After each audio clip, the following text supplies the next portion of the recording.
Atenção! Começa agora uma teleaula de História do Ensino Médio. Você vai assistir a teleaula de número 52. Bons estudos!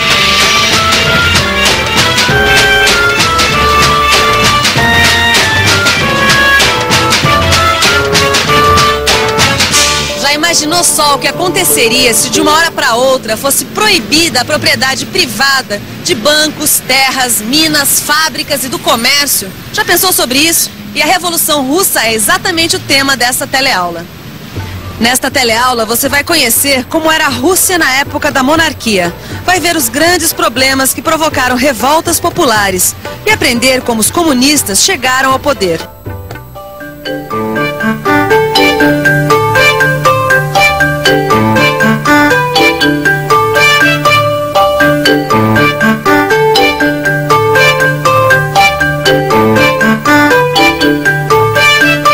Um dos eventos mais importantes do século XX foi a Revolução Russa, em 1917. Representou a primeira vitória do socialismo revolucionário na história e aconteceu num país tão grande quanto cheio de problemas. No final do século XIX, a Rússia era o mais extenso país da Europa. Era um império economicamente atrasado em relação às potências do continente e onde grandes proprietários detinham a maior parte da terra. E um império governado com mão de ferro pelos czares. Czar era o nome que se dava ao imperador russo. Um deles foi Alexandre II, que em 1861 chegou a tentar algumas reformas sociais.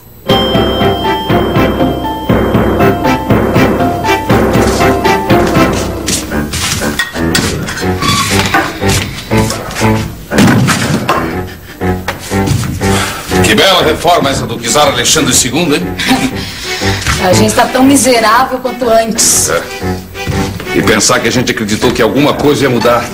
Também, quando ele anunciou que ia libertar os servos e distribuir terras, todo mundo pensou que depois de muitos séculos as coisas iam melhorar para os camponeses. E agora os servos libertos não têm como sobreviver. E as terras estão quase todas nas mãos dos nobres. Olha só quem se deu bem foram os kulaks. Os kulaks. Esses poucos que têm terra suficiente para ser pequenos e médios proprietários. Se pelo menos a gente vivesse em algum outro país da Europa, a gente podia se empregar nas indústrias. Mas aqui... Bom, então quer dizer que servos e escravos eram a mesma coisa? Não, não é exatamente a mesma coisa, né, Gil? Mas o servo praticamente pertencia a quem tinha terra e quase não tinha direitos, entendeu? Bom, então depois de libertos, além de sem terra, eles não tinham opção de trabalho? Cara, não, você não tinha indústria? Tinha um pouco, mas o pouco que tinha dependia da economia de outros países europeus, entendeu? A economia russa estava muito mais atrasada do que o resto da Europa. Entendeu? Mas a Revolução Industrial já estava bem adiantada naquela época, né, Vicente? Sim, adiantada em países como a Inglaterra, a França, né? A economia russa ainda era essencialmente agrícola, ó, aqui, ó. Em 1877, a Rússia tem 100 milhões de habitantes. Desses 100 milhões, apenas 1 milhão é de operários. A grande maioria da população é de camponeses pobres e sem terra. E já no começo do século XX, além dessas duras condições de vida, os russos têm que enfrentar uma derrota militar. Em 1905, a Rússia perde a guerra que trava com os japoneses. A derrota e a miséria da população russa refletem a incapacidade e corrupção que reina na corte do Império. E o governo tem que enfrentar manifestações populares. Acontecem greves e motins nas principais cidades. O navio encouraçado Potemkin se junta aos rebeldes, mas as manifestações são violentamente reprimidas pelo czar. Num único dia, mais de 1000 pessoas são mortas frente ao palácio. Na época dessas manifestações do começo do século na Rússia, as ideias socialistas já haviam chegado ao país e se organizavam grupos de oposição. As tentativas de rápida industrialização do país também já tinham criado uma classe de operários. Assim como os camponeses, eles tinham péssimas condições de vida. E as coisas ficaram ainda piores com a participação da Rússia na Primeira Guerra Mundial. A Rússia entra na Primeira Guerra Mundial despreparada e tem que enfrentar o moderno equipamento do exército alemão. Manda 13 milhões de homens para o fronte sem equipamento, suprimento ou assistência adequados. Soldados que passavam até fome, e frio.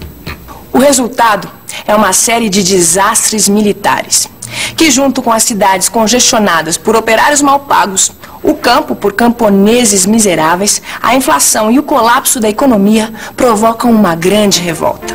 O czar é Nicolau II, em cujo governo tem grande influência a imperatriz Alexandra e Rasputin. Todo tipo de arbitrariedade é cometida. E em março de 1917, as greves e revoltas recebem o apoio de tropas inteiras do exército e obrigam o czar a abdicar. O fim da monarquia russa significou uma mudança no regime político. Você se lembra o que aconteceu no Brasil quando mudou o regime? Pois é, o novo governo russo fez a mesma coisa, convocou a Assembleia Constituinte. Era chefiado por Alexandre Kerensky, que era um socialista moderado, que, entre outras reformas, deu direito de voto a toda a população. Mas esse governo fracassou. O governo foi se tornando cada vez mais impopular. Uma das causas era a sua insistência em continuar a guerra contra a Alemanha e a falta de solução para os problemas econômicos da Rússia.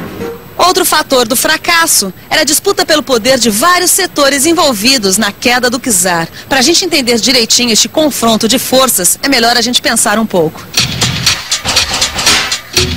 Vamos pensar um pouco. Para derrubar a monarquia, haviam se aliado burgueses, camponeses, operários e a nobreza liberal. O governo provisório é dominado pela burguesia, com representantes das outras classes. Mas a situação da Rússia envolvia problemas sociais, econômicos e políticos mais amplos.